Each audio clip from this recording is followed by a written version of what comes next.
Venezuela se ha convertido en la nueva base de operaciones de la disidencia de las FARC. Un nuevo informe de Inside Crime, una fundación de investigación y análisis del crimen organizado, dice que los combatientes han sido recibidos en territorio venezolano con los brazos abiertos. ¿Cuán peligroso es este nuevo desplazamiento para Colombia, Venezuela y la región? ¿Qué opciones le quedan al gobierno del presidente Iván Duque para contrarrestar la amenaza que representan estas disidencias? Tendremos un análisis con un experto en la guerrilla. Es un nuevo reto para Europa. El presidente de Turquía, Recep Tayyip Erdogan, amenaza con darle libre paso a refugiados en su país, a menos que la Unión Europea contribuya en el reasentamiento de sirios en una zona segura en el norte de Siria. ¿Cómo responderán los países europeos a esta amenaza? ¿Qué opciones les quedan? Profundizaremos en el tema. Apple se prepara para lanzar al mercado un trío de nuevos iPhones con cámaras adicionales y nuevos métodos para captar mejores fotos en condiciones de luz baja. Sin embargo, las ventas de estos teléfonos inteligentes están decayendo y los mercados no han repuntado con el lanzamiento este martes los nuevos productos. ¿Se acabó el apogeo del iPhone? ¿Qué necesita hacer Apple para no perder su sitio privilegiado en el mercado? Y la crisis económica de Argentina no solo impacta dentro del país, influye en toda la región. ¿Cuál es uno de los sectores de la economía que más golpeado podría resultar? Tendremos un reporte especial. Desde el Centro Mundial de Noticias de CNN en Atlanta comienza el único programa que vive la economía. Esto es CNN Dinero.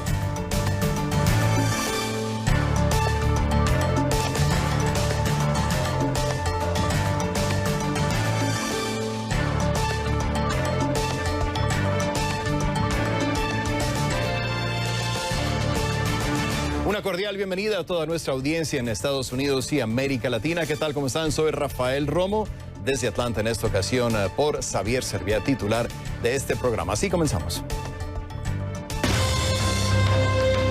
Venezuela se convierte en la nueva base de operaciones de la disidencia de las FARC. Un nuevo informe de Inside Crime, una fundación de investigación y análisis del crimen organizado, dice que los combatientes han sido recibidos en territorio venezolano con los brazos abiertos. ¿Cuán peligroso es este nuevo desplazamiento para Colombia, Venezuela y la región? ¿Qué opciones le quedan al gobierno del presidente Iván Duque para contrarrestar la amenaza que representan estas disidencias? Vamos a analizar el tema con Joseph Pumire, director ejecutivo del Centro para una Sociedad Libre y Segura, quien nos acompaña en vivo desde Washington. Joseph, como siempre, bienvenido. Gracias por estar en el programa. Ha habido acusaciones por años por parte del gobierno de Colombia de que Venezuela, desde que se convirtió en un régimen chavista, ha sido guarida de guerrilleros, de narcotraficantes, de criminales en general. ¿Cuál es la diferencia en esta ocasión, Joseph, hasta donde tú ves? Yo creo que lo que estamos viendo más evidencias que están saliendo a la luz pública.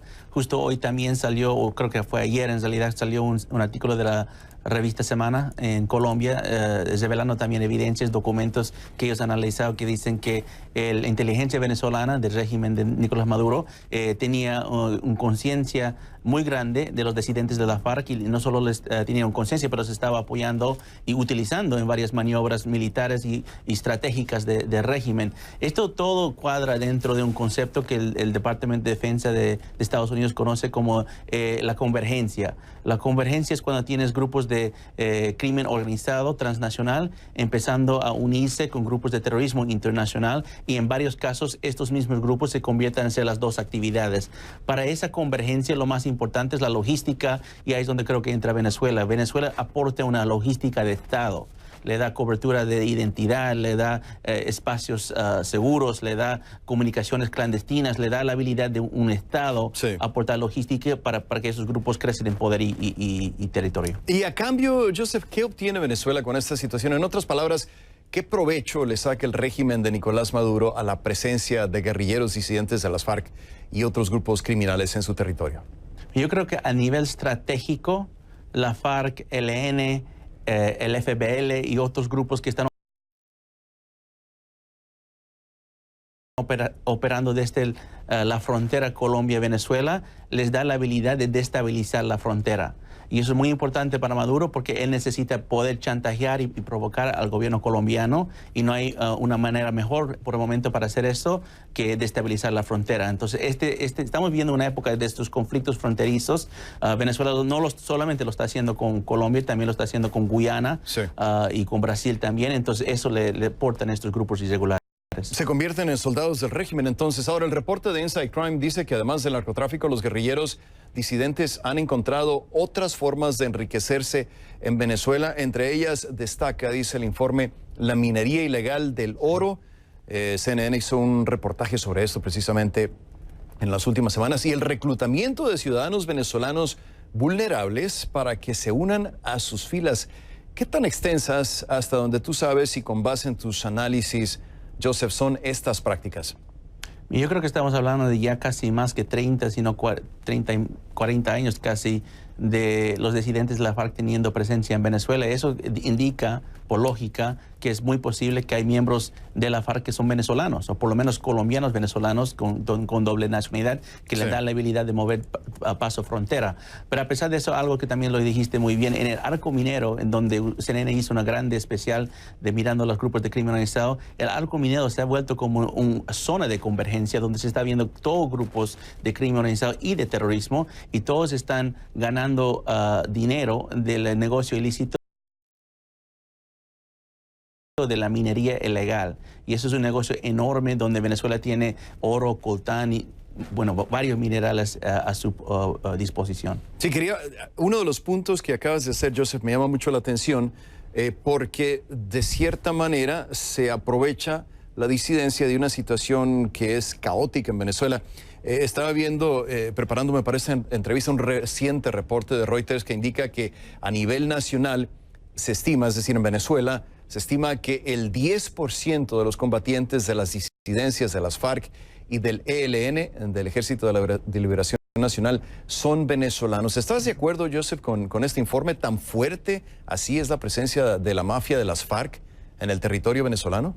No, tiene mucha lógica porque la FARC está operando desde Venezuela por mucho tiempo, no solo en la época de Chávez. Esto empezó antes de Chávez, pero obviamente aumentó e incrementó durante estos 20 años de la Revolución Bolivariana. Entonces sí, yo estoy completamente de acuerdo con eso, y tiene lógica porque todo el sistema migratorio de Venezuela, mediante Chávez y ahora Maduro, en vez de ser utilizado para detectar y neutralizar la presencia de este tipo de grupos irregulares, los invitó, y no solo los invitó, los documentó con varios diferentes tipos de identidades para que tengan presencia y legítimo dentro de su país. Sí, esta situación limita mucho al presidente de Colombia, Iván Duque, ¿no? Por una parte, sí que puede iniciar una serie de acciones ofensivas contra la guerrilla, contra las disidencias en su territorio, pero no se puede meter en la boca del lobo de ir a Venezuela porque eso iniciaría un conflicto quizá regional. Entonces, ¿qué opciones le quedan a Duque, Joseph? Mira, hasta el momento creo que le quedan opciones en el lado financiero, porque no solo Venezuela, la FARC también tiene presencia en países como Surinam, en El Salvador, en el Caribe. Entonces yo creo que puede apretar esas cuentas financieras que donde está lavando su dinero y sacando sus ganancias. También yo creo que le queda un poco de la presión política. Yo creo que en esta semana que viene, en la cumbre, en la Asamblea General de las Naciones Unidas, yo creo que le va a tocar al presidente Duque hacer un caso coherente de la presencia regional de la FARC y la amenaza que ellos contienen dentro de Venezuela, pero también con países aliados de Venezuela. Por ejemplo, yo conozco también que la FARC tiene presencia en Bolivia, sí, al mismo tiempo. Sí, no es de extrañarse. Te agradezco muchísimo tu tiempo. Joseph Umire, director ejecutivo del Centro para una Sociedad Libre y Segura, nos acompañaba en vivo desde Washington. Gracias, Joseph. Cuando regresemos a CNN Dinero, es un nuevo reto para Europa. El presidente de Turquía, Recep Tayyip Erdogan, amenaza con darle libre paso a refugiados en su país a menos que la Unión Europea contribuya para el reasentamiento de sirios en una zona segura en el norte de Siria. ¿Cómo responderán los países europeos a esta amenaza y qué opciones les quedan? Vamos a profundizar en el tema con María Lorca, profesora de Economía de la Universidad de Miami, quien nos va a acompañar en vivo desde la capital del sol a volver aquí a CNN Dinero.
profesores, un nuevo reto para Europa. El presidente de Turquía, Recep Tayyip Erdogan, amenaza con darle libre paso a refugiados en su país, a menos de que la Unión Europea contribuya para el reasentamiento de sirios en una zona segura en el norte de Siria. ¿Cómo responderán los países europeos a esta amenaza? ¿Qué opciones les quedan? De esto vamos a hablar precisamente con María Lorca Susino, doctora en economía y profesora de la Universidad de Miami, que nos acompaña en vivo precisamente de nuestros estudios en esa ciudad. Profesora, como siempre, un gusto saludarla. Bienvenida a CNN Dinero. He tenido suerte en estos últimos días de tenerla un par de veces ahora que estoy en sustitución de Xavier Serviá. Para empezar, profesor, es una amenaza que, bueno, no tiene nada de velado, es una amenaza abierta, ¿no? El presidente de Turquía le dice a la Unión Europea, palabras más, palabras menos, que o le dan dinero para establecer una llamada zona segura en el norte de Siria o le deja abierta la frontera a los refugiados que viven en su país para que entren a Europa. ¿Le sorprende, profesor, esta postura de Erdogan o era algo que ya se había visto venir? Hola, muchísimas gracias. Bueno, Erdogan ya no es la primera vez que, digamos, asusta y que intenta intimidar a la Unión Europea con abrir las fronteras norte y la frontera sur y, bueno, dejar que estos refugiados, que son personas que están huyendo por su vida, lleguen masivamente a la Unión Europea. El problema de la inmigración, y le van a hacer caso y le van a prestar atención, el problema de la inmigración en la Unión Europea es importante por dos vertientes y tiene dos calados. Uno es el económico y otro es el social. Entonces yo creo que el señor Erdogan va a tener suerte, le van a prestar atención, pero también me gustaría hablar de dónde quiere el señor Erdogan reubicar a todas estas personas. También es digno de debate. Sí, de eso quería hablar precisamente, profesor. Es muy complicado y es una especie de sopa con muchos intereses geopolíticos en esa región del mundo. Y lo que le quiero preguntar es, como solución, ¿qué tan factible considera usted reubicar refugiados sirios en la parte oriental de la frontera entre su país, entre Siria y Turquía? Porque hay que recordar que la mayor parte de la población en la parte este del Éufrates es kurda, tienen el control de milicias que son apoyadas por Estados Unidos, pero que son grupos terroristas desde la perspectiva de Turquía. Entonces, dentro de toda esa, a falta de mejor palabra, vuelvo a decirle sopa, ¿qué se puede hacer, profesora? No, bueno, y no solamente eso, sino que es que aparte los kurdos han estado unidos, digamos, a las tropas de Estados Unidos para afrontar la amenaza de ISIS. Por lo tanto, si Turquía está deseando, Turquía tiene una guerra abierta con los kurdos, no los quiere en esa zona, no los quiere, punto, y quiere hacer todo lo posible para desplazarlos. Entonces, claro, quiere meter a estos pobres refugiados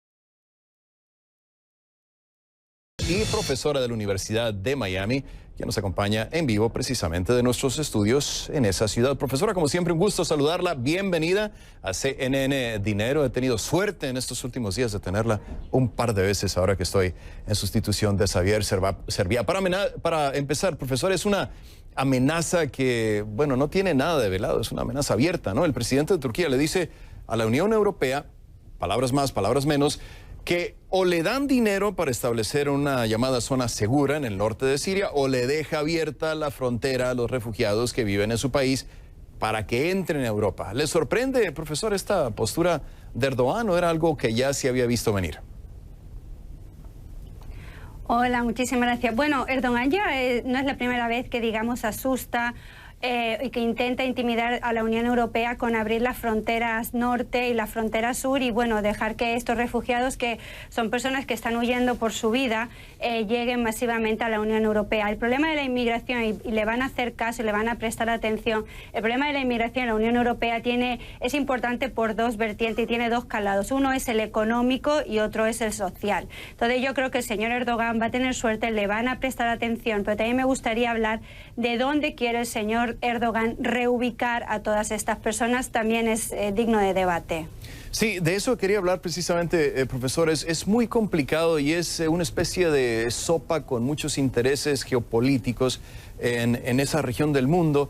Y lo que le quiero preguntar es, como solución, ¿qué tan factible considera usted reubicar refugiados sirios en la parte oriental de la frontera entre su país, entre Siria y Turquía? Porque hay que recordar que la mayor parte de la población en la parte este del Éufrates es kurda. Tienen el control de milicias que son apoyadas por Estados Unidos, pero que son grupos terroristas desde la perspectiva de Turquía. Entonces, dentro de toda esa, a falta de mejor palabra, vuelvo a decirle sopa, ¿qué se puede hacer, profesora? No, bueno, y no solamente eso, sino que es que aparte los kurdos han estado unidos, digamos, a las tropas de Estados Unidos para afrontar la amenaza de ISIS. Por lo tanto, si Turquía está deseando, Turquía tiene una guerra abierta con los kurdos, no los quiere en esa zona, no los quiere, punto, y quiere hacer todo lo posible para desplazarlos. Entonces, claro, quiere meter a estos pobres refugiados. Pero por otro lado, vamos a ver qué dice los Estados Unidos, porque los Estados Unidos y Turquía ya han hablado de eso. Más es más, se piensa que el presidente Trump se reúna con el presidente Erdogan para hablar precisamente de esto, porque si desplaza a las tropas kurdas o a toda esta gente kurda, tenemos ahí una situación que debilita la posición de Estados Unidos. Y sobre todo, ¿esto cuánto le va a costar a Europa? Porque tenemos que tener en cuenta el coste económico también que le viene a Europa. De cierta manera, profesora, para entender el tema a veces uno tiene que convertirse en una especie de abogado del diablo, ¿no? Porque la postura de Erdogan al quejarse de que su país tiene más de 3,5 millones de sirios y que no tiene por qué enfrentar solo el problema de la guerra civil en Siria, es mucha gente, es un país que está recibiendo todo el golpe. ¿Qué tanta razón tiene Erdogan de decir eso, profesora? Bueno, sí y no, porque Erdogan ha estado recibiendo dinero para mantener a los refugiados. Lo que también tenemos que decir es que hubo un escándalo, podemos decirlo, porque salió un reportaje de cómo él tenía a estos pobres refugiados, digamos, las situaciones un poco infrahumanas en las que estaban, ¿no? Entonces yo creo que aquí hay esta cuestión. Yo creo que sí es necesario que a Turquía se le ayude, como tú dices, no tiene la culpa. Toda esta gente no puede venir a Europa porque Europa ha estado recibiendo en el año 2015-2016 más de 1 millón y en el año 2017 2,4 millones de refugiados. Hay que tener en cuenta que en estos refugiados hay que hacer una diferencia. La palabra ya refugiados ha venido, digamos, perdiendo lo que es la definición. Hay una cosa que es un refugiado político y hay una cosa que es un migrante económico. En toda esta marabunta de gente que viene buscando una mejor vida, sobre todo huyendo por mantener su vida, porque los están matando, estamos viendo cómo viene gente de otros países que son migrantes económicos. Entonces es muy difícil hacer una separación, porque si bien a uno hay que darles asilo, los otros ya es otra cuestión. Sí, hay de todo, definitivamente. Ahora, hay otro punto que llama la atención, sobre todo en la última semana. La canciller alemana Angela Merkel decía que en una cumbre en Bruselas, precisamente, que la inmigración puede ser un tema decisivo, me parece a mí que ya lo es, para la Unión Europea, añadiendo que si no hay un consenso entre los 28 países que conforman la Unión, entonces, decía Merkel, se debería forjar una coalición con los países que sí están en condiciones de lograr un acuerdo sobre qué hacer con los inmigrantes. ¿Es esta la solución, quizá, profesora? ¿Lograr un consenso entre algunos de los países que forman parte de la Unión, aunque no todos estén de acuerdo? Mira, la cuestión de la inmigración es un tema, ante todo, para mí, social y humano. ¿Okay? Yo creo que el factor humano no se puede perder. Afecta a las personas que tienen que salir de sus países, de sus casas, dejar su vida atrás, y afecta a donde llegan, porque las personas en la Unión Europea, las que ven llegar a todos estos refugiados, pues se sienten, digamos, amenazados. Esta es la situación que estamos viendo, cómo están surgiendo partidos. En Inglaterra, una de las razones por las que tenemos el Brexit es por eso. En Francia, en España, en Alemania, han tenido elecciones hace el domingo pasado. En Italia, en el que estamos viendo partidos políticos que están en contra de la inmigración, y esos partidos políticos a nivel nacional están llegando y han llegado muy fuerte a lo que es el Parlamento Europeo. Entonces, Esto es por un lado. La cuestión es que eso también está teniendo una distribución de ingresos, digamos, monetario. El presupuesto europeo para el año 2019-2024, que son 5 años, está para 3 partidas: inmigración, juventud e innovación. Entonces hay mucha gente que se está quejando de que todo este dinero que va a la inmigración debería de ir a otras partidas. Antes estaba lo que era la Unión Euromediterránea. Europa daba dinero para los países, pero es que ahora no hay países, Rafael. Es que hay una guerra. ¿Dónde vas a dar dinero? ¿A qué país en concreto para que mantenga a estos migrantes y a estos necesitados en sus países? Sí, sí, y ya bien lo decía usted, profesora, no se trata solamente del problema de Siria como país, sino que el conflicto ha tenido repercusiones a nivel regional. Se nos acaba el tiempo, desafortunadamente. Le agradezco muchísimo una vez más a María Lorca Susino, profesora de Economía de la Universidad de Miami. Nos acompañaba en vivo desde esa ciudad. Gracias y hasta la próxima, profesora. Y cuando regresemos a CNN Dinero, Apple se prepara para lanzar al mercado un trío de nuevos iPhones con cámaras adicionales y nuevos métodos para captar mejores fotos en condiciones de luz baja. Sin embargo, las ventas de estos teléfonos inteligentes están decayendo y los mercados no han repuntado con el lanzamiento anunciado para este martes. ¿Se acabó el apogeo del iPhone? Es lo que vamos a analizar con Rolando Lamilla, gerente de investigación de mercado en la unidad de inteligencia competitiva desde la Ciudad de México. Al volver aquí a CNN Dinero. Todos para captar mejores fotos en condiciones de luz baja. Sin embargo, las ventas de estos teléfonos inteligentes están decayendo y los mercados no han repuntado con el lanzamiento este martes de los nuevos productos. ¿Se acabó el apogeo del iPhone y qué necesita hacer Apple para no perder su sitio privilegiado en el mercado? Lo veremos en instantes, pero antes, ¿te perdiste nuestros análisis? ¿Quieres saber lo que está pasando en el mundo del dinero? Ya lo sabes, nos encuentras en cnnenespañol.com/CNN Dinero.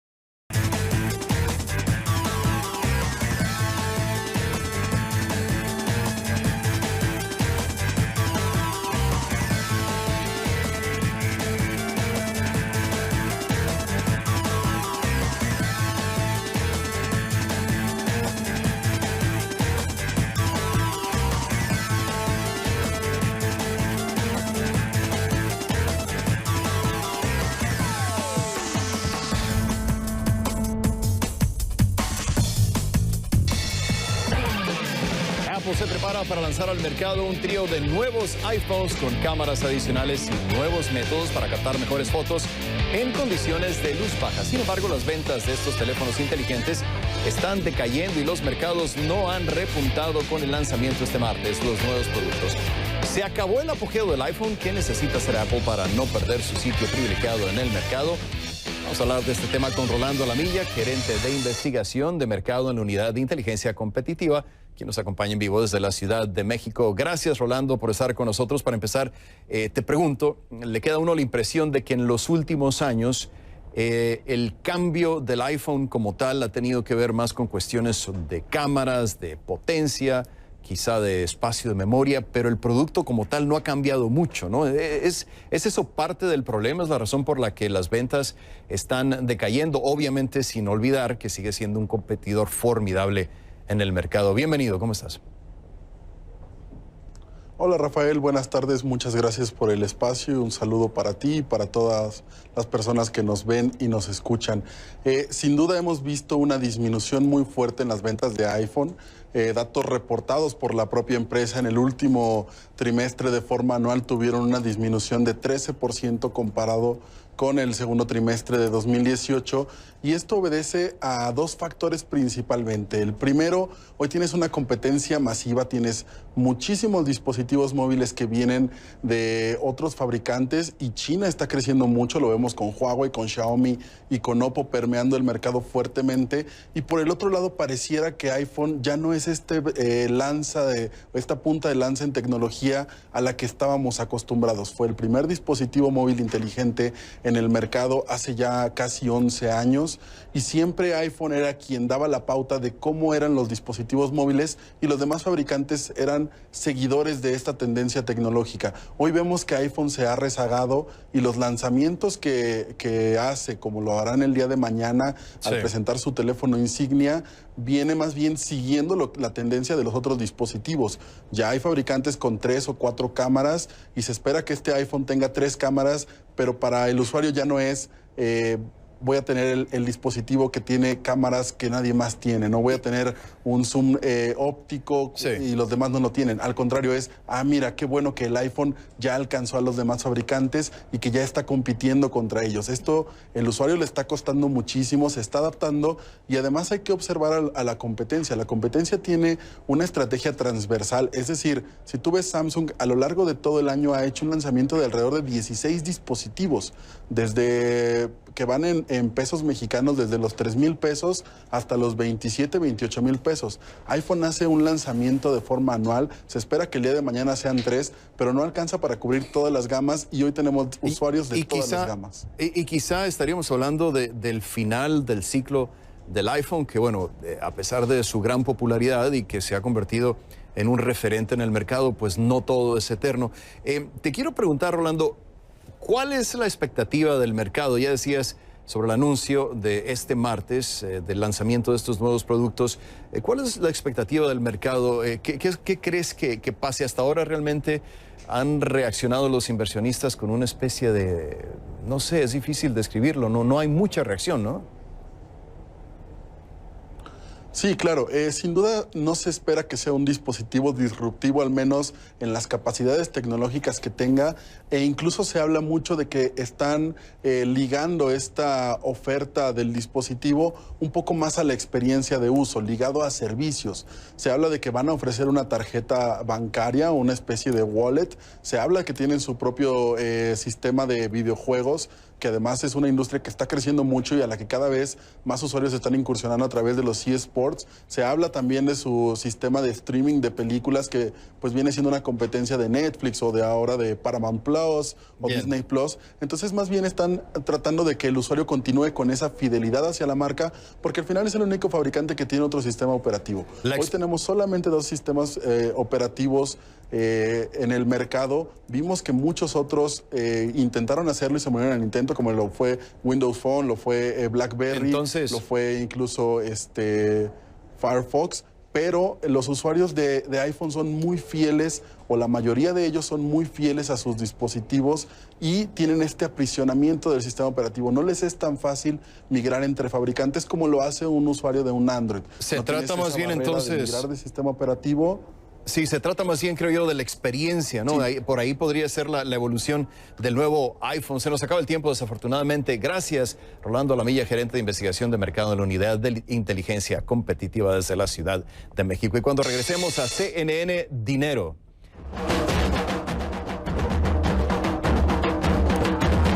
La crisis económica de Argentina no solo impacta dentro del país, influye en toda la región. Volvemos.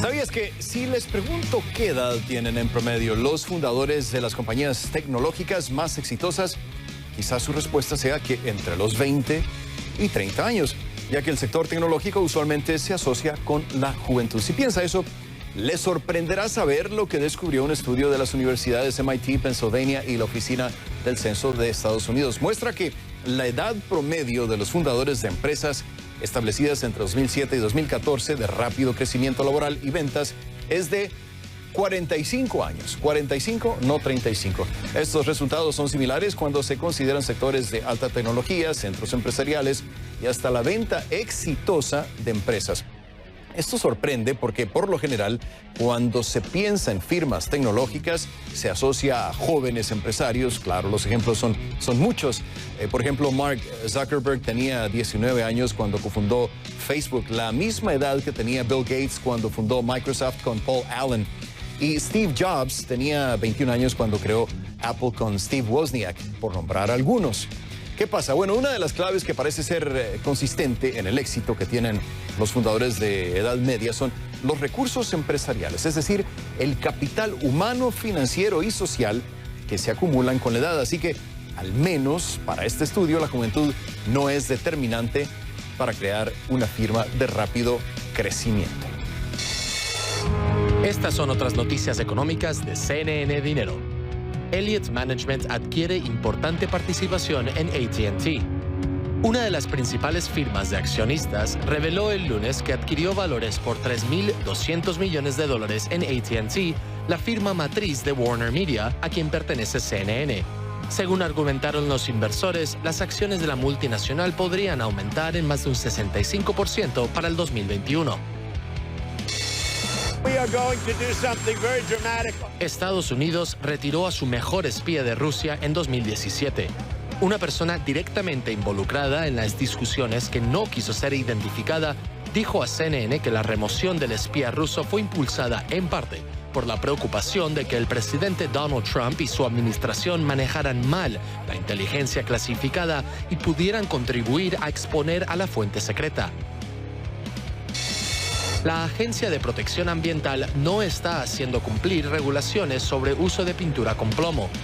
Esa es la conclusión de un informe de la Oficina del Inspector General de Estados Unidos que señala que la agencia no tiene una estrategia efectiva para implementar y exigir que se cumplan con las reglas para proteger a los niños de los peligros de la pintura que contiene plomo. En Venezuela, la situación económica continúa empeorando. La alta comisionada para el Consejo de los Derechos Humanos de las Naciones Unidas, Michelle Bachelet, presentó su informe este lunes que sostiene que la situación económica en ese país continúa deteriorándose rápidamente y que pasa por el episodio hiperinflacionario más agudo que haya experimentado la región.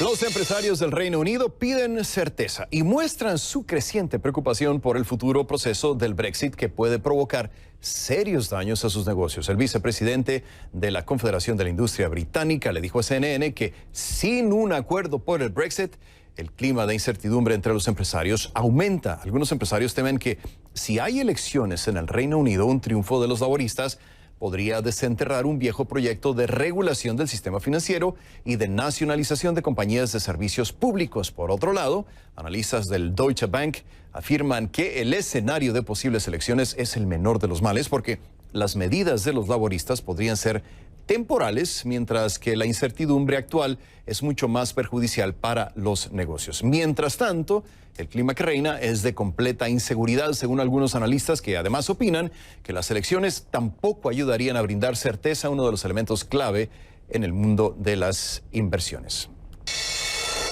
Target renueva su programa de fidelización. El minorista estrenará Target Circle el 6 de octubre en Estados Unidos. El lanzamiento llega tras un periodo de prueba de 18 meses en 6 ciudades estadounidenses en las que sumó 2 millones de miembros. El programa es gratuito y ofrece nuevas ventajas, por ejemplo, ganancias de un 1% en las compras, ofertas personalizadas y acceso prioritario a las rebajas. Target Circle viene a complementar las tarjetas de crédito Red Card que solo usan un cuarto de sus clientes.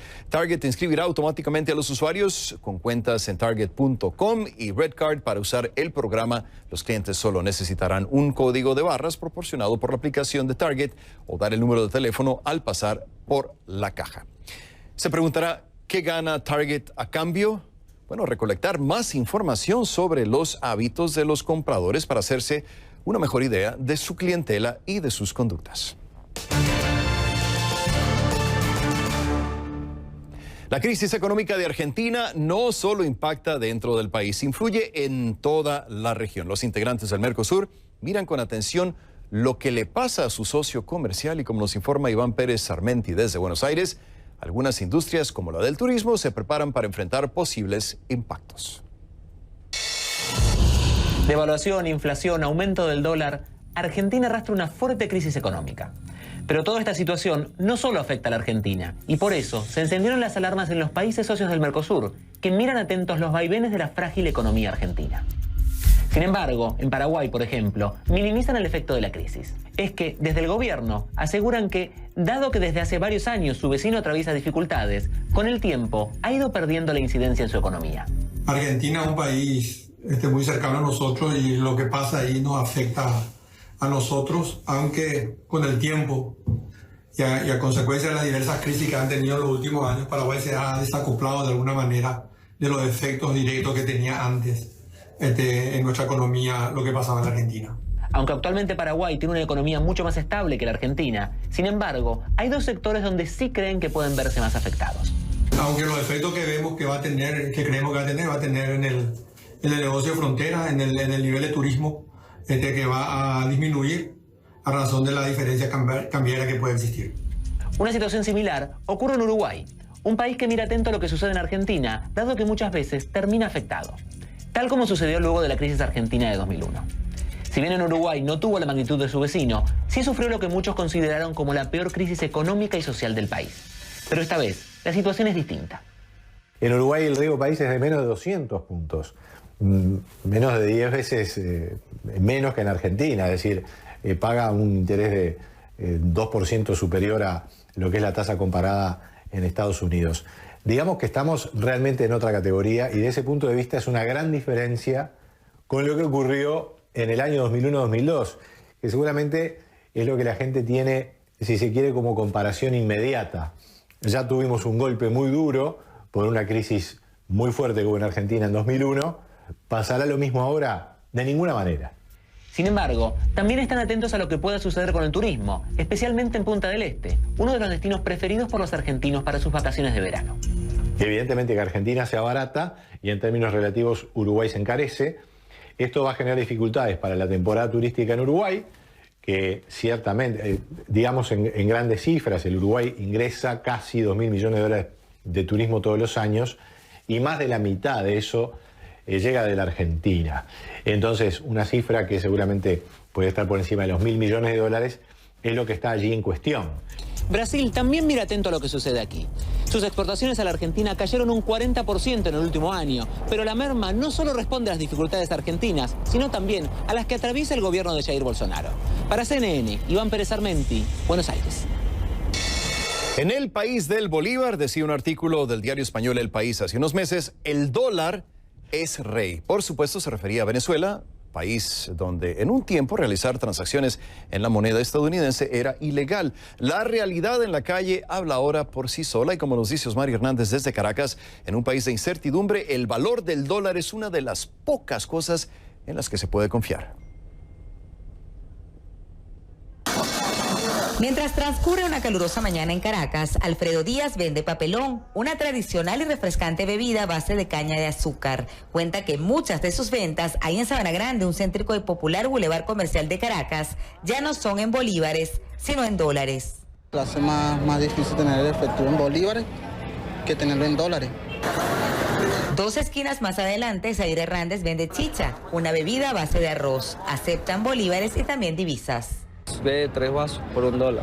Ya se observan en algunas vidrieras y comercios los precios en dólares, aunque en algunas páginas web de ventas los llaman Trump. Como parte de las causas para este fenómeno, los expertos destacan la escasez del papel moneda local, un problema reconocido por el gobierno del cuestionado presidente Nicolás Maduro, quien atribuye la situación al contrabando. Pero la razón va más allá y tiene mucho que ver con la hiperinflación. Incluso se registran aumentos acelerados de los precios de la moneda. Los dólares, yo sé que al día siguiente tengo un sustento que no se está devaluando, sino que va subiendo y con eso puedo respaldarme a medida de mi trabajo. A cambio con el bolívar cada día hoy hice algo y ya mañana eso no me sustenta los bolsillos. La realidad es que ya al público no le sorprende la fijación de precios en dólares. Tú vas al médico y te dice tanto $50, $100. Con el dólar hay un problema de que no hay sencillo circulante, entonces uno va, por ejemplo, yo vivo en la frontera y compra menudo, dólar menudo en la frontera para pasarlo. La dolarización ocurre en los productos y servicios básicos, especialmente en medio del auge de bodegones, repletos de productos importados para bolsillos selectos. Hay abundancia, pero solo para los pocos que pueden pagarla. Aquí en Venezuela, cualquiera va y hace mercado con billetes de $100, de $50, y eso fue algo que nosotros advertimos con la hiperinflación. El bolívar va a morir y va a venir una nueva moneda. Una situación que comienza a causar molestia en el sector oficial. Lo que nosotros debemos hacer es fortalecer nuestro bolívar, obligar a que las transacciones sean en bolívares o trueque, obligar.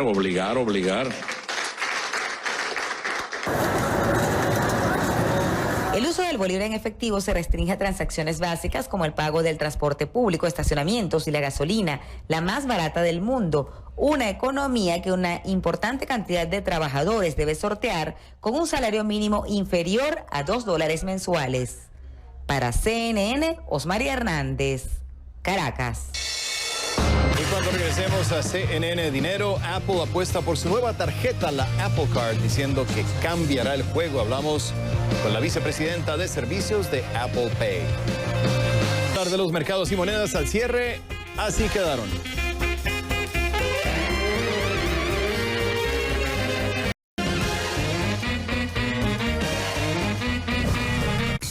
Con Camilo Egaña en Miami, como siempre.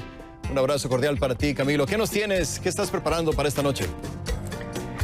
Buenas noches para todos. Hoy Nicaragua. Nicaragua es el foco de atención en este programa. Otra entrega de El laberinto de Daniel Ortega. Nos vamos a ocupar una vez más de cómo el gobierno, la dictadura sandinista sigue reprimiendo e ignorando olímpicamente todas las denuncias en su contra. En minutos aquí en Camilo. Te vemos entonces. Gracias, Camilo. Hora de hablar de ganadores y perdedores. ¿Y quién gana hoy? Pizza Hut, porque su asociación con la NFL está impulsando sus ventas. Pizza Hut estaba a punto de comenzar su segundo año como patrocinador oficial de pizza para la Liga Nacional de Fútbol. El primer año las ventas en tiendas aumentaron un 2% en el último trimestre y aumentaron un 10% en comparación con el año pasado. La compañía dijo que el primer año con la NFL le ayudó a llegar a una nueva audiencia. Alrededor de 16,5 millones de personas sintonizan un juego típico de la NFL en cualquier domingo, según ESPN. Ahora, Pizza Hut planea ser aún más activo con la NFL y lanzará una nueva campaña publicitaria con las estrellas Todd Gurley y Aaron Donald de los Angeles Rams. Pizza Hut también está lanzando un juego interactivo llamado Hut Hut Win, que dará a los clientes la oportunidad de ganar mercancía de la NFL y comida gratis.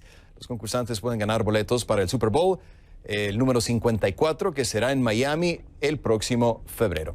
Porque su asociación con la NFL está impulsando sus ventas, Pizza Hut se lleva hoy la medalla de oro de CNN Dinero.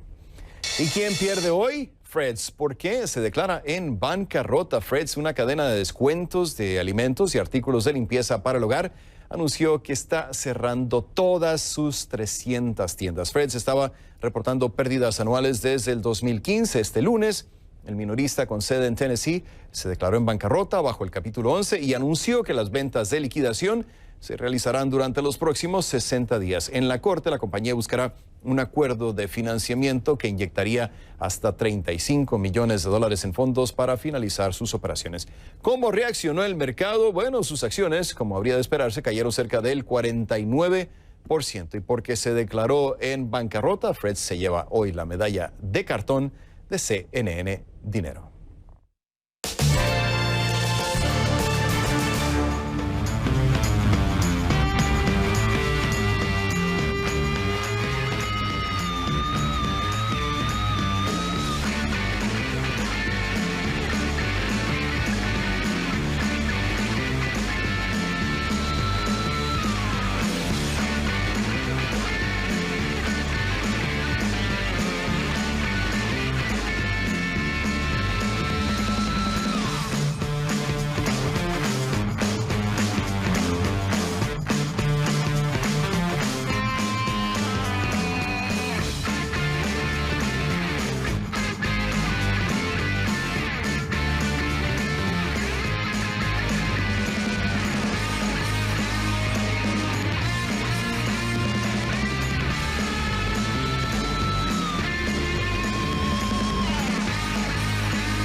Apple apuesta por su nueva tarjeta, la Apple Card, diciendo que cambiará el juego. Hablamos con la vicepresidenta de servicios de Apple Pay.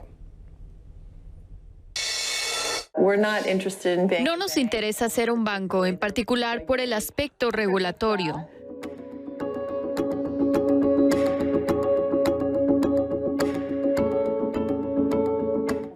Cuando Apple Card fue presentado este año, Tim Cook dijo que está posicionado para realizar el cambio más significativo respecto de la experiencia de tarjetas de crédito en 50 años. En serio, ¿cómo? Hay tantas cosas sobre Apple Card. Aquí solo mostramos la rueda de pago. Es un gran ejemplo. Intentamos ayudar a la gente a entender qué es el cálculo de interés. La mayoría de la gente no sabe cómo se calcula el interés. Sin duda, no conocen el costo de interés en el momento que toman una decisión acerca de cuánto pagarán de su saldo. Así que pensamos que era muy importante crear mucha visibilidad. Otras de las características de la solidez financiera es la habilidad de ver simplemente cuánto está gastando, a nivel semanal, a nivel tienda, a nivel mensual. Así que pensamos que era algo simple y básico que teníamos que hacer para ayudar a la gente a manejar mejor sus finanzas. Pero no puedo descargarlo a otra aplicación de presupuesto. Aún no, pero estamos trabajando en eso. Tanto Apple como Goldman tienen una reputación de ser marcas de primer nivel, ¿no es cierto? Marcas de alto nivel. Pero Goldman está ingresando a los servicios de consumo y está ofreciendo crédito a gente que nunca lo tuvo antes o que tiene un historial crediticio irregular, en especial la gente joven. Así que es un primer paso al mundo del crédito. Sí, cuando trabajamos con Goldman para la filosofía del Apple Card, una de las cosas en que coincidimos fue que queríamos proveer este producto a la mayor cantidad posible de clientes del iPhone. Así que tenemos muchos clientes acaudalados, también tenemos otro tipo de clientes.